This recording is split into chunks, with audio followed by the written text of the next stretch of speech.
pen, table, chair, nitrogen, oxygen, helium, sun, other planets, human being, animals. What are these? These are the examples of matter. So hello everyone, in this video we are going to discuss about matter and its different states. So let's get started with our today's lecture. So what is matter? Matter is everything around us which occupies some space and has some mass is known as matter. So let's see what are the properties of matter. So matter, that just we have discussed, that table, chair, oxygen, nitrogen, planets, human being, animals, plants, everything. All these are made up of small particles which are known as atoms. Who said this? Dalton said this कि जो भी matter के अंदर present है, like everything around us is made up of small particles जिसको हम क्या बोलते हैं? Atoms, right? And what are its different properties? Like ये जो पार्टिकल्स हैं, लाइक एटम्स हैं, ये सब कैसे रहते हैं? स्टेट्स ऑफ रैंडम मोशन में रहते हैं. That is they have some energy, they have some kinetic energy. That is why ये पूरा जो मैटर, जो मैंने अभी इतनी सारी एग्जांपल्स दी हैं आपको, ये सारे पार्टिकल्स मैटर के हमेशा मोशन में रहते हैं, घूमते रहते हैं इधर उधर, राइट? क्यों घूमते हैं? Because they have some energy in them and that energy is known as kinetic energy. And next property, particles of matter can diffuse. Matter में पार्टिकल्स एक दूसरे में डिफ्यूज भी कर सकते हैं. Well known example is air. Air के अंदर बहुत सारी गैसेस प्रेजेंट हैं, लाइक वाटर वेपर्स भी प्रेजेंट हैं, स्मोक, डस्ट पार्टिकल्स. तो ये सब आपस में डिफ्यूज हैं, इंटरमिक्स हैं एक दूसरे के साथ. क्या बनाने के लिए? एक मिक्सचर बनाने के लिए. सो मैटर की एक और प्रॉपर्टी है, दैट इज, एक तो ये कि वो मोशन में रहते हैं, they have some energy, and another property is कि उसके जो पार्टिकल्स हैं वो डिफ्यूज भी हो सकते हैं. कुछ ऐसा स्टेट है जो कम डिफ्यूज होंगे, कुछ ऐसे होंगे जो बहुत ज़्यादा डिफ्यूज होंगे.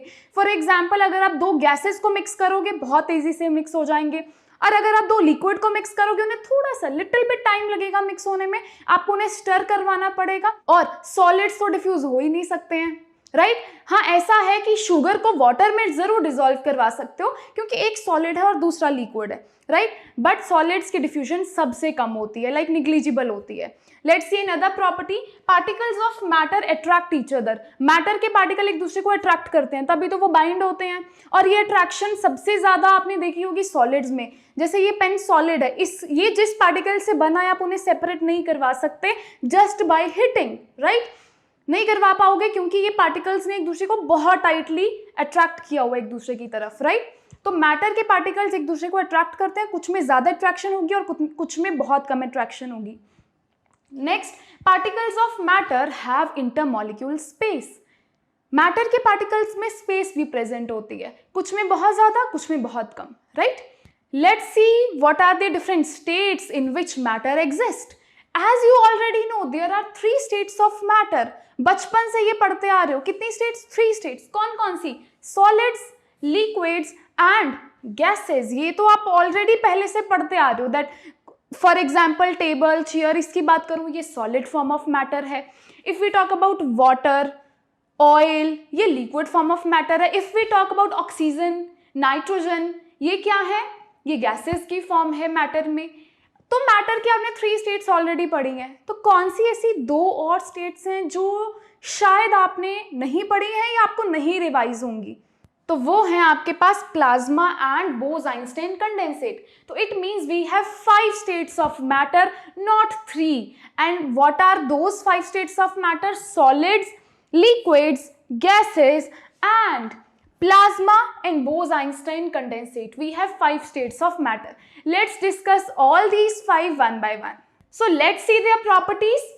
Solid, liquid, gas, जो हमेशा आपको पता है, आपने पढ़ी है, एक बार रिविजन करवा देती हूँ उसकी भी, उनकी प्रॉपर्टी के अकॉर्डिंग हम इनको कैसे डिफ्रेंशिएट कर सकते हैं. If we talk about solid, क्या होते हैं सॉलिड्स? बहुत हार्ड, रिजिड होते हैं, राइट? जिनके अंदर मॉलिक्यूल्स में, पार्टिकल्स में इतनी स्ट्रॉन्ग फोर्स होती है, बहुत क्लोजली पैक्ड होते हैं, वो सब क्या हैं? सॉलिड्स हैं. तो आप देख लो सॉलिड्स की क्या क्या प्रॉपर्टीज हैं. सॉलिड्स हैव फिक्स्ड शेप, उनका शेप भी फिक्स होता है, even they have fixed volume, volume भी फिक्स है, then they do not flow, उनकी शेप फिक्स है भाई, तो वो फ्लो क्यों करेंगे, राइट? तो उनकी शेप फिक्स है, उनका वॉल्यूम फिक्स है, तो वो फ्लो कर ही नहीं सकते, so they do not flow. Even if we talk about their intermolecular force, इतनी क्लोजली पैक्ड है, इट मीन्स कि उनके अंदर बहुत स्ट्रॉन्ग फोर्स ऑफ अट्रैक्शन है जिन्होंने उसको बाइंड करके रखा है, so they have strong force of attraction. अगर इतनी क्लोजली पैक्ड है तो उनमें स्पेस नहीं होगी, so they have negligible molecular space, मतलब है ही नहीं, because they are closely packed. और प्रॉपर्टी बोल सकते हो इफेक्ट ऑफ प्रेशर, उन पे प्रेशर का कोई इफेक्ट ही नहीं पड़ता क्योंकि वो बहुत रिजिड होते हैं। आप उनको इस तरह हैमर से मारोगे या फिर अपनी मस्कुलर फोर्स से हिट करने की कोशिश करोगे, ज़रूरी नहीं है कि वो टूट जाएंगे पार्टिकल्स में, मॉलिक्यूल्स में, ऐसा नहीं होगा, राइट? लिक्विड्स की अगर आप बात करो तो उनकी कोई फिक्स्ड शेप नहीं होती है, वो वही शेप और वॉल्यूम ऑक्यूपाई कर लेते हैं जिस भी कंटेनर में वो प्रेजेंट होते हैं, राइट? उनके पार्टिकल्स बहुत ज़्यादा क्लोज भी नहीं होते हैं सॉलिड्स की तरह और बहुत ज़्यादा दूर भी नहीं होते हैं, उनके पार्टिकल के बीच में डिस्टेंस मीडियम सा रहता है, ना ही बहुत ज़्यादा और ना ही बहुत कम, राइट? तो आप देख सकते हो कि उनकी कोई फिक्स शेप नहीं है, तो वो जिस कंटेनर में पड़े हैं उसी की शेप ऑक्यूपाई कर लेते हैं, right? Even they have no strong forces like solids and they have more space in between them as compare to solid. Solid के कंपैरिजन में इनके पार्टिकल्स थोड़े से दूर हैं, फोर्सेस कम है और जिसके कारण स्पेसेस ज़्यादा होती हैं इनके पार्टिकल्स में, राइट? एंड इनके ऊपर प्रेशर का भी इफेक्ट पड़ता है, मतलब ये कंप्रेसिबल होते हैं, लिक्विड्स कंप्रेसिबल होते हैं, बहुत ज़्यादा नहीं, बट सॉलिड्स के कंपैरिजन में ये हाईली कंप्रेसिबल है। Now come to gases. If we talk about gases, no fix shape, no fix volume, again they can also take the shape of the container या शेप ऑफ द रूम जहाँ पे भी ये present है। इनके particles के बीच में निग्लिजिबल फोर्स होती है, होती नहीं है, मतलब पूरे रूम की स्पेस को ये ऑक्यूपाई कर लेते हैं, पूरी बिल्डिंग की स्पेस को ये ऑक्यूपाई कर लेते हैं जहाँ पे भी आप इनको छोड़ोगे, राइट? तो इसलिए इनके पार्टिकल्स में फोर्स नहीं है, तो इट मीन्स ये पार्टिकल फार अपार्ट होंगे, बहुत दूर होंगे और इनके बीच में बहुत ज़्यादा स्पेस होगी as compare to solids and liquids.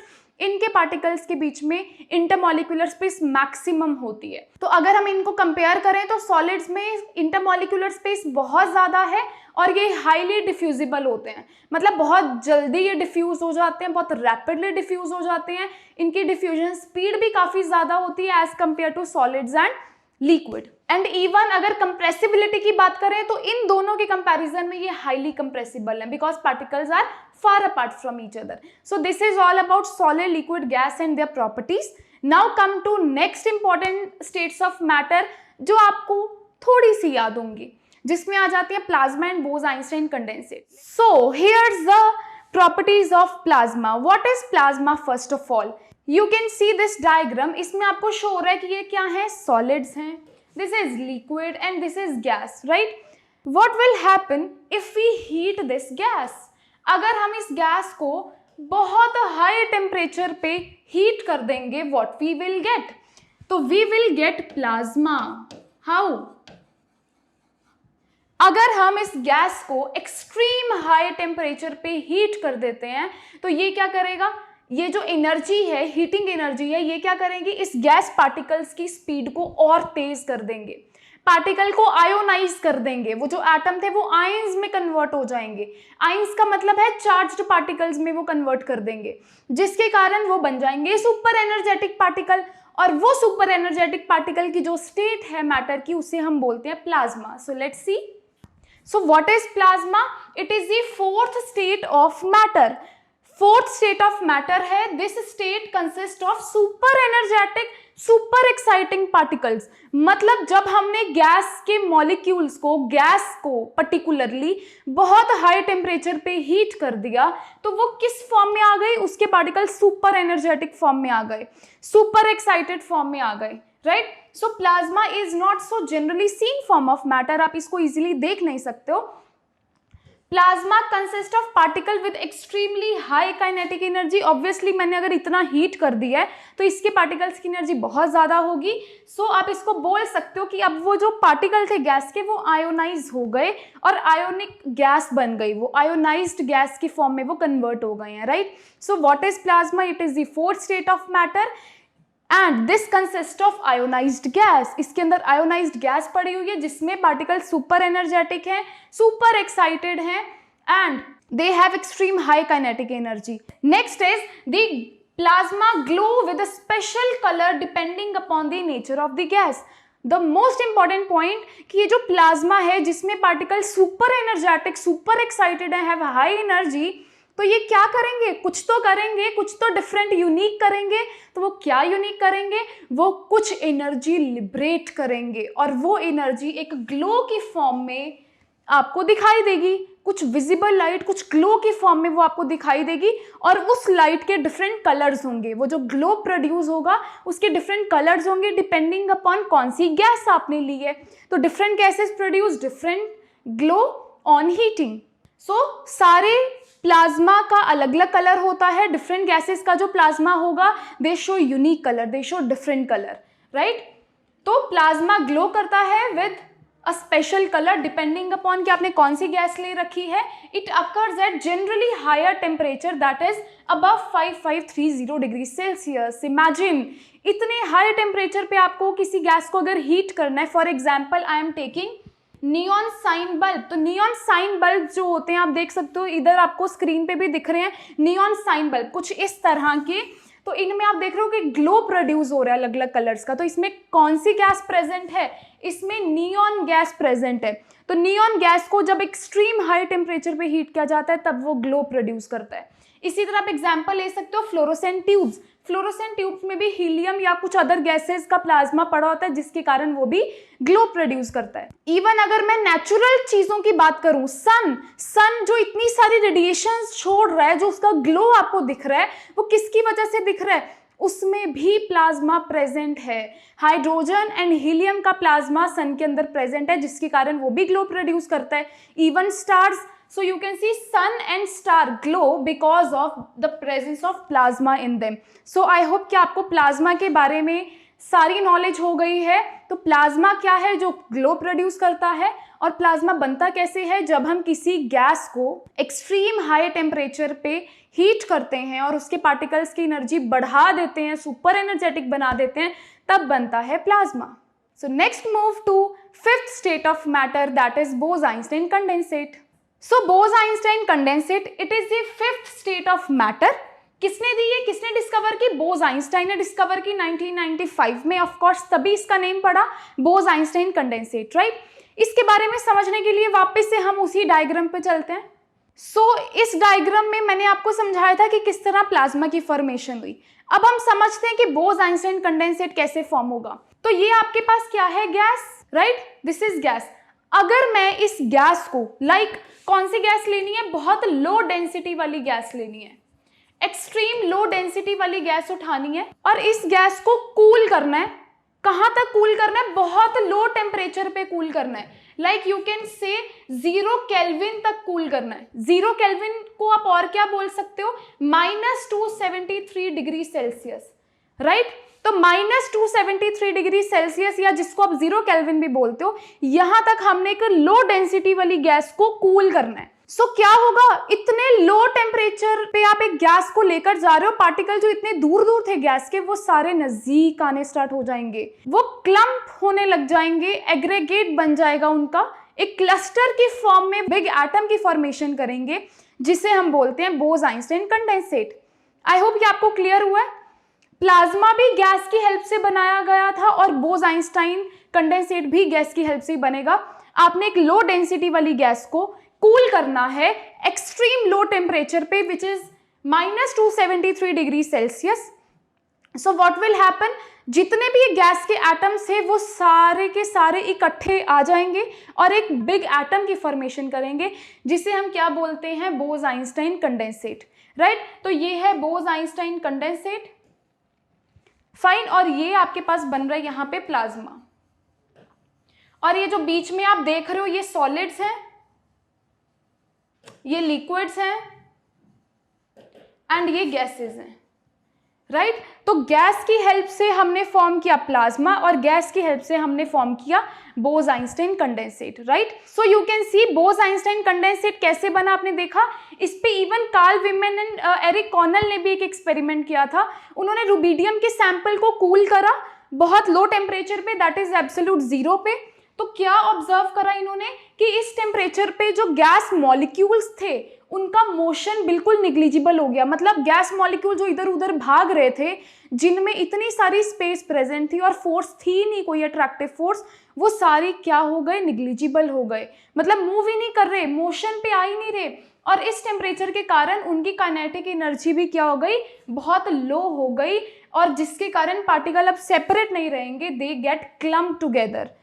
वो आपस में एक बड़ा सारा एटम फॉर्म कर देंगे जिसको हम क्या बोलते हैं, सुपर एटम। इट मीन्स ये सारे अब जो इधर उधर गैस मॉलिक्यूल भटक रहे थे, इस टेम्परेचर पे आगे सब एक दूसरे के साथ बाइंड हो जाएंगे और बाइंड होकर एक सुपर एटम, एक बिग एटम की फॉर्मेशन करेंगे, and that state is known as Bose-Einstein condensate. Thus Bose-Einstein formed by cooling a gas of extreme low density to super low temperature। super low temperature पे जाके cool कर देना है, right. Even Bose-Einstein condensate show properties of superfluid which implied flow without friction। Even Bose-Einstein condensate में ये जो सारा flow हो रहा था गैसेस का, ये विदाउट एनी फ्रिक्शन होता है। दैट इज वाई इसको हम सुपरफ्लूइड भी बोलते हैं। आप इस एग्जाम्पल में देख सकते हो किस तरह गैस मॉलिक्यूल पास में आकर एक सुपर एटम की फॉर्मेशन कर रहे हैं, right. So this is all about 5 states of matter, solid, liquid, gas, plasma and बोस-आइंस्टाइन condensate. I hope कि सारी स्टेट्स आपको समझ आ गई हैं। इसमें कोई भी डाउट होगा तो आप फ्रीली कमेंट सेक्शन पे कमेंट करके पूछ सकते हैं। सो गाइज, अब हम बात करते हैं इंटरकन्वर्जन ऑफ मैटर की। आप सभी को पता है कि जब आप आइस को रूम टेम्परेचर पे रखते हो फ्रीजर से निकाल के, वो लिक्विड में कन्वर्ट हो जाता है। जब आप वाटर को हीट करते हो वो वाटर वेपर्स में कन्वर्ट हो जाता है। इसी तरह जब आप लिक्विड को रेफ्रिजरेट करते हो तो वो आइस क्यूब्स में कन्वर्ट हो जाता है। इट मीन्स कि आप एक स्टेट से दूसरी स्टेट में मैटर को कन्वर्ट कर सकते हो। कैसे? बाय चेंजिंग टेम्परेचर और बाय चेंजिंग प्रेशर, राइट। सो अभी हमें इस इंटरकन्वर्जन को देखते हैं कि इसमें कौन कौन से डिफरेंट कैटेगरीज है और कौन कौन से डिफरेंट नेम्स आपको इसमें याद करने हैं, राइट। सो देख लो, it means we can interconvert matter from one state to another. For example solids, right. अगर हम सॉलिड्स का टेम्परेचर इंक्रीज कर देंगे, मतलब उन्हें हीट कर देंगे, तो वो किस में कन्वर्ट हो जाएंगे, वो लिक्विड्स में कन्वर्ट हो जाएंगे। और इस प्रोसेस को क्या बोला जाता है, this process is known as melting. And next, अगर हम इन्हीं लिक्विड्स को बॉयल कर देंगे तो ये किस में कन्वर्ट हो जाएंगे, ये वेपर्स में कन्वर्ट हो जाएंगे, मतलब गैस में कन्वर्ट हो जाएंगे। और इस प्रोसेस को हम क्या बोलते हैं, इवेपोरेशन या फिर वेपराइजेशन। इवेपोरेशन या फिर वेपराइजेशन। क्या डिफरेंस होता है इवेपोरेशन और वेपराइजेशन में, आई होप कि आपको पता होगा। वेपराइजेशन होता है जब आप लिक्विड को हीट करके किस में कन्वर्ट करो, वेपर्स में at its atmospheric pressure, right. उसके बॉइलिंग पॉइंट तक हीट करके आप उसको वेपर्स में कन्वर्ट कर रहे हो, उसे बोलते हैं वेपराइजेशन। जब आपने बॉयल करा, मतलब अपने बॉइलिंग पॉइंट तक लिक्विड को हीट करा और उसको वेपर्स में कन्वर्ट करा, तो उसको वेपराइजेशन बोलेंगे। और अगर आपने बॉइलिंग पॉइंट तक जाकर उसको हीट नहीं करा और अपने आप बाय इटसेल्फ जो लिक्विड था सरफेस से वो वेपर्स में कन्वर्ट हो रहा है, not by heating up to boiling point, तो हम उसे क्या बोलते हैं, इवेपोरेशन। मतलब बॉइलिंग पॉइंट से पहले ही सारा का सारा लिक्विड किस में कन्वर्ट हो गया, वेपर्स में, तब वो बन जाएगा इवेपोरेशन। सो ये दोनों में डिफरेंस है, राइट। नेक्स्ट, अब क्या हो सकता है, अगर आप इन्हीं गैसेस को वापस से कंडेंस करो और लिक्विड में ले आओ, कंडेंस मतलब इनको कूल करो, तो ये किस में कन्वर्ट हो जाएंगे, लिक्विड में। इस प्रोसेस को क्या बोलते हैं, कंडेंसेशन। नाउ अगर मैं इसी लिक्विड को और कूल करके सॉलिड्स में कन्वर्ट कर दूं तो ये क्या बन जाएगा, फ्रीजिंग, राइट। तो ये सारी टर्म्स आपको पता होनी चाहिए। इवन आपको पता होगा जब विंटर्स के क्लोथ्स को रखा जाता है संभाल के ट्रंक्स वगैरह में, तो उसमें नैप्थलीन बॉल्स रखी जाती हैं, और वापस जब आप उसको ओपन करते हो कुछ टाइम के बाद वो नैप्थलीन बॉल्स ही नहीं दिखती हैं आपको। क्यों? क्योंकि वो सारी नैप्थलीन बॉल्स क्या हो जाती हैं, इवेपोरेट हो जाती हैं। तो इस प्रोसेस को हम क्या बोलते हैं, sublimation. So what is this, see जब सॉलिड्स डायरेक्ट गैसेस में कन्वर्ट हो जाता है विदाउट कमिंग टू लिक्विड, तो इस प्रोसेस को बोला जाता है सब्लिमेशन, राइट। और यही उल्टा प्रोसेस होता है, जब आप गैसेस को डायरेक्ट सॉलिड्स में कन्वर्ट कर देते हो without going to liquid state, तो इस प्रोसेस को बोला जाता है डेपोजिशन। आई होप कि ये सारे इंटर कन्वर्जन आपको क्लियर हो गई हैं। What is melting, what is boiling, then what is condensation, what is freezing, even what is sublimation and deposition. So this is interconversion of matter. Let's see what are the factors which affect these states of matter. You all know basically two factors हैं जो इनको affect करते हैं, that is temperature and pressure. So let's see what is the effect of temperature on different states of matter. तो सबसे पहले बात करते हैं, जैसे जैसे टेम्परेचर इंक्रीज होगा सॉलिड का, लिक्विड का या गैसेस का, तो पार्टिकल्स को वो जो हीट मिल रही है ना, उसके कारण उनकी काइनेटिक एनर्जी बढ़ जाएगी, पार्टिकल मोशन में आ जाएंगे, एक दूसरे से दूर भागना शुरू हो जाएंगे, जिसके कारण वो जिस फोर्स से बाइंड थे वो फोर्स टूट जाएगी, राइट। सो ये इफेक्ट पड़ता है टेम्परेचर का किसी भी स्टेट ऑफ मैटर के ऊपर। सो इसमें क्या इंपॉर्टेंट टर्म्स हैं वो देख लेते हैं। First is melting point. Melting point क्या होता है, जब हम किसी सॉलिड को हीट करते हैं, उसका टेम्परेचर इंक्रीज करते हैं सो दैट कि वो लिक्विड में कन्वर्ट हो जाए उसकी एटमॉस्फेरिक प्रेशर पे, तो जिस टेम्परेचर पे ये प्रोसेस हो रहा होता है उसे हम बोलते हैं melting point, right. The temperature at which solid melt to become a liquid at its atmospheric pressure is known as its melting point. अगर आप प्योर वाटर की बात करो तो वो किस पे मेल्ट होता है, 0 डिग्री सेल्सियस पे, या फिर आप बोल सकते हो 273 केल्विन पे। लेकिन अगर वो प्योर नहीं है, आपने बीच में सॉल्ट या शुगर ऐड कर दिया, तब वो इस केस पे अपना मेल्टिंग पॉइंट ये नहीं शो करेगा, उसका मेल्टिंग पॉइंट इंक्रीज हो जाएगा, राइट। सो ये इंपॉर्टेंट पॉइंट है कि मेल्टिंग पॉइंट इंक्रीज हो जाता है अगर आप प्योर में इम्प्योरिटी ऐड कर दोगे। Next come to fusion. इसी प्रोसेस को हम फ्यूजन भी बोलते हैं, मतलब इस मेल्टिंग के प्रोसेस को एक और टर्म दी जाती है, that is fusion. Now what is latent heat of fusion. Latent heat of fusion क्या होता है, सी हर मैटर का फिक्स्ड मेल्टिंग पॉइंट होता है, मतलब हर सॉलिड का फिक्स्ड मेल्टिंग पॉइंट है कि इसी टेम्परेचर पे वो मेल्ट करेगा। सो ये फिक्स्ड टेम्परेचर आया कहाँ से, क्यों वो उसी फिक्स्ड टेम्परेचर पे मेल्ट होते हैं, because they have some hidden heat.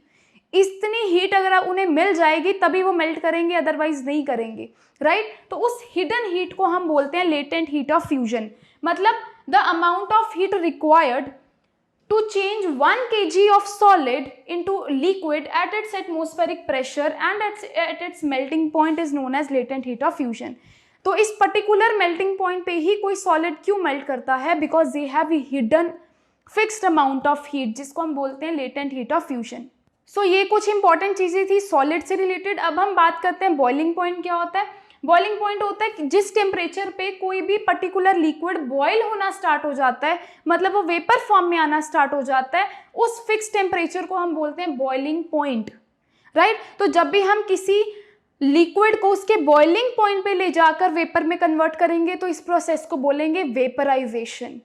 और अगर हम बिना बॉइलिंग पॉइंट पे गए ही लिक्विड को वेपर में कन्वर्ट कर रहे हैं तो इस प्रोसेस को बोलते हैं इवेपोरेशन। तो इवन अगर मैं वाटर की बात करूं तो वाटर का बॉइलिंग पॉइंट क्या होता है, 100 डिग्री सेल्सियस, या इसको बोलते हैं 373 kelvin.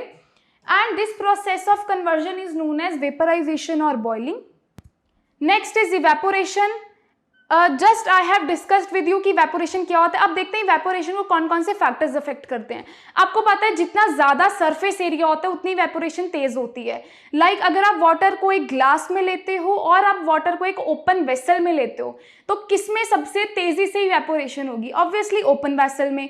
That is why wet clothes को हमेशा आप स्प्रेड करके ही बाहर सनलाइट के अंडर डालते हो ताकि वो जल्दी सूख जाए। अगर आप उनको इकट्ठा करके डाल दोगे तो क्या होगा, वो जल्दी नहीं सूखेंगे। तो दैट इज वाई इवेपोरेशन होने के लिए एक तो सरफेस एरिया ज़्यादा होना चाहिए, टेम्परेचर भी ज़्यादा होना चाहिए, विंड की स्पीड भी ज़्यादा होनी चाहिए और ह्यूमिडिटी कम होनी चाहिए। दैट इज वाई ह्यूमिड मौसम में जो क्लोथ्स हैं वो जल्दी ड्राई नहीं होते। यही रीज़न है क्योंकि ह्यूमिड मौसम में ऑलरेडी एटमॉस्फेयर में बहुत ज़्यादा वेपर्स होते हैं, water vapours. That is why वो वाटर वेपर और नहीं बनाता। तो इसीलिए इवेपोरेशन होने के लिए कुछ कंडीशंस हैं कि surface area should be larger, temperature should be greater, wind speed should be larger and humidity should be less. And the temperature जहाँ पे कोई भी लिक्विड बॉयल करके वेपर्स में आता है वो फिक्स्ड होता है सभी के लिए, उसको हम बोलेंगे latent heat of vaporisation. Latent heat of vaporisation क्या है? कोई भी फिक्स्ड हीट जो हिडन है हर लिक्विड के अंदर, कि वही फिक्स्ड हीट मिलेगी तभी वो वेपराइज होगा, अदरवाइज नहीं होगा, उसे हम बोलते हैं latent heat of vaporisation. Next come to sublimation. You all know कि सब्लिमेशन क्या है? जब आप सॉलिड को डायरेक्ट गैसियस स्टेट में कन्वर्ट करते हो without coming to liquid state, उसे सब्लिमेशन बोलते हैं। एग्जाम्पल नैप्थलीन बॉल्स बोल सकते हो, बेंजोइक एसिड, आयोडीन, ये सब क्या है? ये सब्लाइम होते हैं। वन मोर क्वेश्चन जो बहुत ज्यादा एग्जाम्स में आता है, अगर मैं स्टीम और वाटर को सेम टेम्परेचर पे रखूं तो ज्यादा एनर्जी किसके पार्टिकल्स में होगी? स्टीम के पार्टिकल्स में या वाटर के पार्टिकल्स में? सो आंसर है स्टीम, बिकॉज स्टीम के पार्टिकल्स में ऑलरेडी बहुत ज्यादा एनर्जी है। वाटर को वेपराइज करके ही तो स्टीम बनती है, तो स्टीम में तो ऑलरेडी एनर्जी बहुत ज्यादा है, और वाटर को उसी टेम्परेचर पे रखोगे, वाटर के पार्टिकल्स में तो एक्स्ट्रा एनर्जी है ही नहीं, तो इसलिए steam has more energy than water if उनको सेम टेम्परेचर पे रख देते हो। So let's see the effect of pressure on different states of matter. अगर आप गैस मॉलिक्यूल्स को कंप्रेस करते हो, मतलब उन पे बहुत ज्यादा प्रेशर लगाते हो, तो क्या होगा? पार्टिकल एक दूसरे के क्लोज आना स्टार्ट हो जाएंगे और फिर वो लिक्विड में कन्वर्ट हो जाएंगे। फिर लिक्विड में और प्रेशर लगाओगे, पार्टिकल और क्लोज आ जाएंगे और किस में कन्वर्ट हो जाएंगे? सॉलिड्स में कन्वर्ट हो जाएंगे। As you can see in your screen, ये गैस मॉलिक्यूल्स से आपने इनको प्रेशराइज किया तो लिक्विड में कन्वर्ट हो गए, लिक्विड को और प्रेशर दिया तो वो सॉलिड में कन्वर्ट हो गए। सो ये इफेक्ट रहता है प्रेशर का डिफरेंट स्टेट्स ऑफ मैटर पे। सो you can C example of dry ice. आप सभी को पता है सॉलिड कार्बन डाइऑक्साइड को क्या बोला जाता है? ड्राई आइस बोलते हैं। क्यों इसको ड्राई आइस बोलते हैं? क्योंकि कूलिंग इफेक्ट देता है, राइट? बिल्कुल आइस की तरह, लेकिन वो ये ड्राई होता है, इसमें वाटर कंटेंट नहीं होता, दैट इज वाई इसको ड्राई आइस बोलते हैं। तो dry ice is the best example of effect of pressure. कैसे? अगर आप कार्बन डाइऑक्साइड गैस पे बहुत ज्यादा प्रेशर लगा देते हो तो क्या होगा? सारे पार्टिकल एक दूसरे के क्लोज आ जाएंगे और इकट्ठे हो जाएंगे, और वो क्या बना देंगे? वो एक सॉलिड फॉर्म बना देंगे, सॉलिड क्रिस्टल्स की फॉर्मेशन कर देंगे, और उससे क्या बन जाएगा? सॉलिड। तो ये था प्रेशर का effect different states of matter के ऊपर। सो this is all about today's lecture, जिसमें हमने स्टेट्स ऑफ मैटर और उनके बारे में बहुत कुछ पढ़ा है विद डिफरेंट एग्जाम्पल्स, राइट? अगर कोई भी डाउट है till now, you can comment freely on the comment section, and if you like this video then please do share this video with your friends also, so that they can also learn this concept, right? And if you are new to this channel then please press the bell icon and subscribe our channel Sci-Fi Study. Thank you everyone.